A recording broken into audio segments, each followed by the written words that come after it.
CCN news 24 के सभी दर्शकों को मेरा नमस्कार। दर्शकों, आज से 8 दिन पहले जंतर मंतर पर एक देशव्यापी आंदोलन की शुरुआत हुई थी, जहां पे सेना के जो भूतपूर्व सैनिक जितने भी हैं वो देश भर से सैनिक यहाँ पे आए थे और वो आज आंदोलन को 8वां दिन लग चुका है। मेरे साथ अभी सूबेदार अशोक कुमार जी, आइए एक बार इनसे बातचीत कर लेते, जानते हैं कि 8 दिन के अंदर सरकार के द्वारा इनके इस विरोध प्रदर्शन, इस आंदोलन के प्रति क्या प्रतिक्रिया आई है।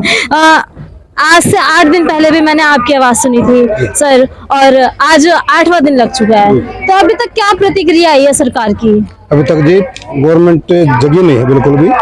सरकार की तरफ से तक सर पे जू नहीं रही। नहीं, सरकार की तरफ से कोई भी रिप्लाई नहीं आया है, क्योंकि सरकार के ही अफसरों ने तो सरकार ने ही स्कीम को लागू किया और OP2 को टूटा फूटा, क्योंकि OROP2 लागू करने से पहले सरकार ने अपने अफसरों के थ्रू इसको अच्छी तरह से देख लेना चाहिए था कि इसमें क्या घोटाला हुआ है। इसमें के जो अफसरों को इन्होंने टोटल बजट का 90% बजट इन्होंने अफसरों को दे दिया है और 10% में OROP2 में इन्होंने जेसीओज OR और जेसीओ को OR को जो दिया है इन्होंने मुश्किल से 2 या 3%, जेसीओज को इन्होंने OROP2 में साफ कर दिया, बिल्कुल ही उनकी माइनस में पहुंचा दी। जबकि OROP1 जो लागू हुआ था 2014 में, उसके बाद 5 में रिवीजन होना था, 5 साल बाद में 2019 में, जुलाई 19 में इसको रिवीजन होना था और 5 साल बाद में पेंशन बढ़नी थी, न कि माइनस में जानी थी। ये तो सभी को पता है कि हमारी पेंशन बढ़ेगी 5 साल बाद। लेकिन 2019 में जो लागू होना था OROP2, एक तो ये टाइम से लागू नहीं किया बीजेपी गवर्नमेंट ने, दूसरा अभी जो 2019 में लागू होना था और जो 2023 में भी सुप्रीम कोर्ट में जाने के बाद ही तब ये टूट फूट के जो पेमेंट मिल रही है, इसमें इन्होंने इतनी घपलेबाजी कर दी कि अफसरों को इन्होंने 90% दे दिया और 10% दिया इन्होंने OR को। जेसीओ नायब सूबेदार टू सूबेदार मेजर तक इन्होंने बिल्कुल माइनस में पहुंचा दिया, उनकी पेंशन में कोई बढ़ोतरी नहीं हुई है। वो सरकार 8वें दिन आज धरने का है, अभी तक सरकार की तरफ से कोई भी रिप्लाई नहीं आया है कि भाई हम OROP2 को विड्रा करते हैं और हम इसको अच्छी तरह से कंसिडरेशन के साथ में देखेंगे और इसमें सभी जेसीओ OR को इसका फायदा पहुंचाएंगे। इसमें मैंने अशोक जी, लोग ये कह रहे हैं कि ये एक विपक्ष की साजिश है, सत्तारूढ़ पार्टी को नेगेटिव दिखाने के लिए 2024 के इलेक्शनों को देखते हुए ये केवल एक पब्लिसिटी स्टंट है सत्तारूढ़ पार्टी को नेगेटिव दिखाने के लिए। नहीं जी, कोई सत्तारूढ़ पार्टी को नेगेटिव दिखाने का कोई मुद्दा नहीं है। ये बीजेपी ने ही OROP2 दी है और बीजेपी ने ही अदर रैंक और जेसीओज को OROP2 से बाहर किया है। और जब जिसकी पेंशन कम होगी और किसी को फायदा नहीं होगा तो वो लोग सड़क पे आएंगे, क्योंकि OROP में जो 2 का जो फायदा है ये टोटली ऑफिसर ले गए। क्योंकि इस मुद्दे को मेजर जनरल सुखबीर सिंह थे, उन्होंने इस यूनियन को लीड किया था, इस आंदोलन को। 5% का ही तो डिफरेंस है ना ऑफिसर और जेसीओ के बीच में, 2.80 और आई थिंक 2.75 का रेशियो ही तो है, 0.05% का ही तो रेशियो। नहीं जी, इन्होंने जो OROP2 में जो पेंशन फिक्सेशन जो फार्मूला है ना, हाईएस्ट मैक्सिमम पेंशन मिनिमम जो एवरेज मीन का जो तरीका निकाला है ना, इन्होंने इस तरह से निकाला है कि जेसीओ OR को कोई फायदा ना हो। अभी जैसे इस OROP2 में जो इन्होंने मैक्सिमम और मिनिमम का जो फार्मूला इंप्लीमेंट किया है, उससे जेसीओ बाहर हो गए हैं OROP2 से, थोड़े बहुत अभी अदर रैंक रह गए हैं। लेकिन अगला जो OROP3 होगा उसमें बिल्कुल ये साफ हो जाएगा और OP2 मिलने 3 मिलने बंद हो जाएगी, क्योंकि जेसीओ OR निकल जाएंगे और जिनकी मैक्सिमम और मिनिमम जो पेंशन अफसरों का ज्यादा है, उनका फैक्टर मैक्सिमम मिनिमम का एवरेज ज्यादा निकलता है, वो सारा बेनिफिट अफसर ही ले जाएंगे। ये पार्शियलिटी क्यों है? ये पार्शियलिटी सिर्फ ऑफिसर के कारण होती है, क्योंकि अफसर की देखता है। मिनिस्ट्री ऑफ डिफेंस में जो IAS अफसर बैठे हैं, जूनियर रैंक्स के लिए नहीं देखता अफसर जूनियर रैंक को देखता ही नहीं है। क्योंकि हमने 7th पे कमीशन के लिए सजेशन मांगे थे, उन्होंने कि भाई हमारे 7th पे कमीशन के सजेशन है, उसमें क्या क्या सजेशन है। हमने 2014 में ही 2013 से ही हमने सजेशन दिए थे कि 7th पे कमीशन में हमारे को जेसीओज की जो MSP है अलग से फिक्सेशन ऑफ जो जेसीओज MSP का स्लैब है वो अलग से फिक्स किया जाए, क्योंकि जेसीओज को भी इन्होंने अदर और के बराबर पेंशन दी है। आर्मी के अंदर 3 रैंक हैं, अफसर, जेसीओ, OR। इन्होंने क्या किया, एमएसपी को दो ही भागों में क्लासिफिकेशन किया इसका, अफसर और ओआर। जेसीओ को क्लब कर दिया ओआर के साथ में, जबकि जेसीओ अलग से रैंक है, नायब सूबेदार या सूबेदार मेजर तक अलग रैंक है। इन्होंने चाहे कांग्रेस गवर्नमेंट हो चाहे बीजेपी गवर्नमेंट हो, 6 पे कमीशन में भी इन्होंने ऐसे किया था, 7 पे कमीशन में भी इन्होंने जेसीओ को डिबार कर दिया, क्योंकि जेसीओ का इन्होंने जो एमएसपी का स्लैब था वो अलग से फिक्स नहीं किया। इस वजह से जेसीओ को मार झेलनी पड़ी। इसी वजह से मैक्सिमम और मिनिमम का जो इनका फार्मूला है उसमें ओआरओपी से बाहर हो गया। इन्होंने एमएसपी नर्सों को दिया, मैंने इसको 10,800। हमारी भी डिमांड थी 2013 में जो सजेशन मांगे थे, हमने कहा था जेसीओ का जो एमएसपी का स्लैब है अलग से फिक्स करो। उसमें एमएसपी में जो 7 पे कमीशन है, इन पे कमीशन में जेसीओ ओआर का कोई रैप नहीं होता है, इसमें अफसर ही होते हैं सारे, और जितने पे कमीशन हुए हैं इसमें सारे अफसर रहे हैं। तो हमारे मुद्दों को ये उठाते नहीं है। हमारे जो पॉइंट पे आते हैं नीचे से, जो हम पॉइंट देते हैं उनको ड्यूल जैसे अफसर जूनियर रैंक्स का शोषण करते हैं। अफसर जूनियर रैंक का शोषण करते हैं, टोटली एक्सप्लॉइटेशन है। क्योंकि मेरे पास में हमने 2013 में जो 10-12 मुद्दे दिए थे पॉइंट, कि भाई हमारे इस पे कमीशन में इंक्लूड किए जाए और हमारे को फायदा दिया जाए। एमएसपी का हमने उसमें पॉइंट दिया 2014 में, 91 सबीरा तक गया, हेडक्वार्टर 11th कोर तक गया, लेकिन हमारे पॉइंट जो थे वो कोर, कमांड और आर्मी हेडक्वार्टर लेवल तक आते आते हमारे पॉइंटों को अफसर काट देते हैं। हमारे पॉइंटों को कोई गौर नहीं करते और ना पे कमीशन की तरफ वो लड़ते हैं। इस वजह से हमारी एमएसपी की मांग खत्म हुई। हमारी मांग थी कि भाई जेसीओ ओआर अदर रैंक है, कम उम्र में और कम सर्विस में पेंशन भेज दिए जाते हैं, उनको जो बेसिक पे है जो पेंशन है उनकी 100% करी जाए, क्योंकि 60 साल वाले को 50% देते हैं ये, समझे। तो जो 60 नहीं करके गया है तो 30-35 साल की उम्र में चला जाता है, उसकी जो बेसिक पेंशन है उसको आप 100% या नहीं बढ़ाओगे 50% से ज्यादा, तो वो अपने बच्चों को जरा कैसे करेगा, उनके बच्चे कैसे पढ़ेंगे, वो तो रोड में भीख मांगेंगे। उनको ना तो प्रमोशन ना उनकी मतलब फिक्सेशन ऑफ सर्विस। एयरफोर्स में सर्विस 57 ईयर तक है, आर्मी के जवान जेसीओज की प्रमोशन के हिसाब से है, और कम जैसे जैसे 35, 40, 45 और 50 तक हमारे जेसीओ रैंक तक आउट हो जाते हैं। जो अफसर हैं 60 साल 58 तक करते हैं वो ओआरओपी 2 का फायदा, ओआरओपी का फायदा ले रहे हैं। जो 60 साल की नौकरी करके दे रहा है उनको 1 रैंक 1 पेंशन क्यों फायदा दिया जाए। कम 1 रैंक 1 पेंशन का फायदा तो जो कम सर्विस करके गए हैं और कम उम्र में रिटायर हो गए उनके लिए है। और इस ओआरओपी 2 में तो इन्होंने जेसीओआर को तो साफ ही कर दिया। रह अफसर मलाई खा रहे हैं, अफसर शोषण करते हैं नीचे जवान जेसीओ का। इसी वजह से पे कमीशन में हमारे मुद्दों को इंक्लूड ही नहीं किया। इस वजह से हमारी एमएसपी की डिमांड कैंसिल। डिफेंस मिनिस्ट्री कहती है कि हर एक सेना के व्यक्ति की बात सुनी जाती है सेना में। नहीं, ये टोटली गलत है। जो भी जिसने भी कहा है, चाहे प्रधानमंत्री हो, चाहे यहाँ पे डिफेंस मिनिस्टर हो, चाहे कोई आईएएस अफसर हो, चाहे आर्मी अफसर हो, कोई भी किसी की नीचे वालों की कोई भी नहीं सुनता। बहादुर सिंह जी का जो मोदी जी मिलने पहुंचते हैं किसी भी युद्ध के बाद। देखो जी, ये तो सबका अपना वोट बैंक मजबूत करने का तरीका है।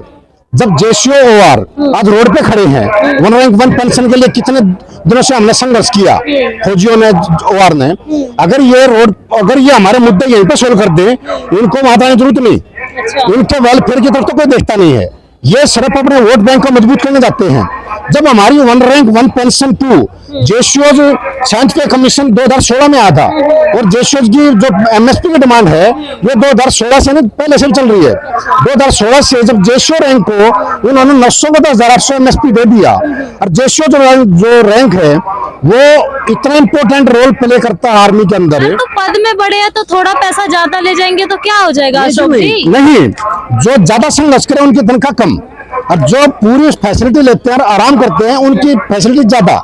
ऐसा तो वो आप गन से काम करते हैं, वो मन से काम करते हैं। नहीं, देखो तो उनकी जो अलग से जो क्वालिफिकेशन है, जो अफसर सिलेक्शन है, उनका बेसिक पे हमारे से बहुत ज्यादा है।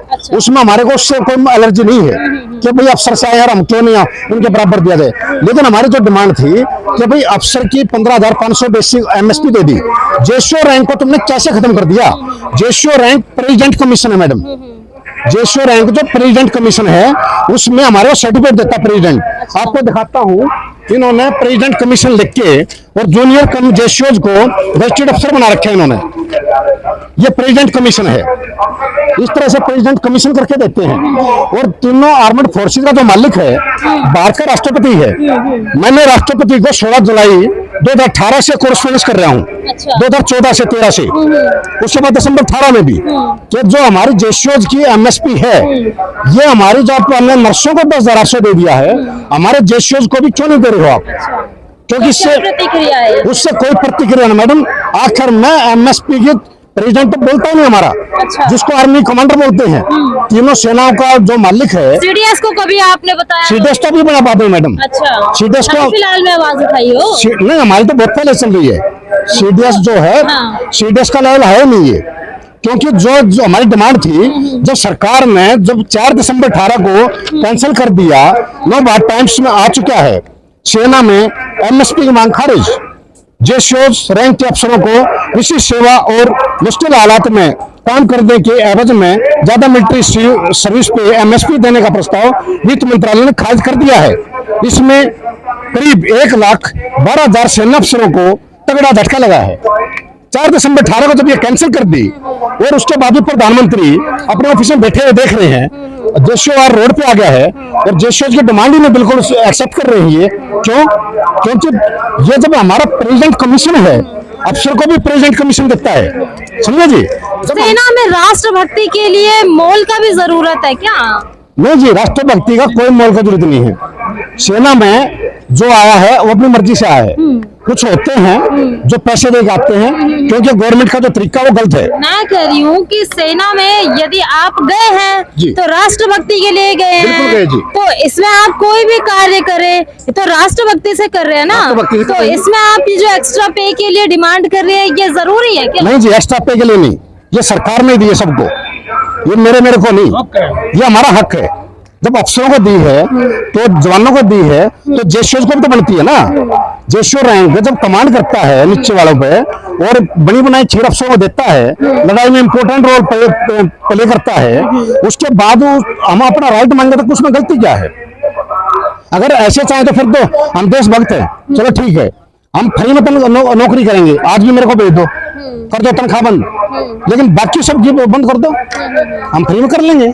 हमारे दिक्कत क्या है? देशभक्ति हमारे, जो राष्ट्रभक्ति जो हम जा रहे हैं, हम चलते हैं, आप चलेंगे हमारे साथ?